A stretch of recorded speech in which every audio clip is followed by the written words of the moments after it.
Pēc kā Daugavpils uztaisīja māksliniecisku pauzi, un tagad visi runās par Daugavpili. Brīnišķīgi. Daugavpils valstspilsētas pašvaldības iestādes Daugavpils Iespēju vidusskolas Pūtēju orķestris, priekšgalā diriģents Arnolds Grimbergs. Starp citu, 50 gadu orķestrim, jo orķestrim ir 3 programmas: dziesmu svētku programma, defilē programma un Big Bands. Šī būs defilē grupas otrās dalības reizes svētkos, defilē grupas vadītājs Mitejs Morderers. Šeit redzama Lielvārdes kultūras nama bērnu vokālo studiju Mikauši, kas ir vokālās mūzikas konkursa Balsis 2025 dalībnieki.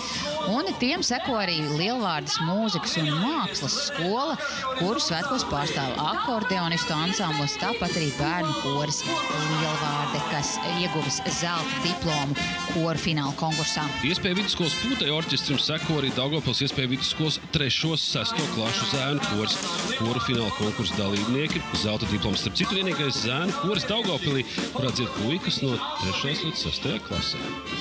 Tāpat arī 6.–9. klašu koris, arī koru finālā konkursa dalībnieki sudraba diplomas labprāt piedalās skolu un pilsētas koncertos un pasākumos, un Iespēju vidusskolas jauktais koris Nojauta.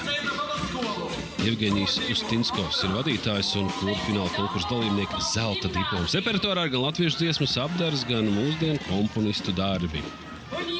Šeit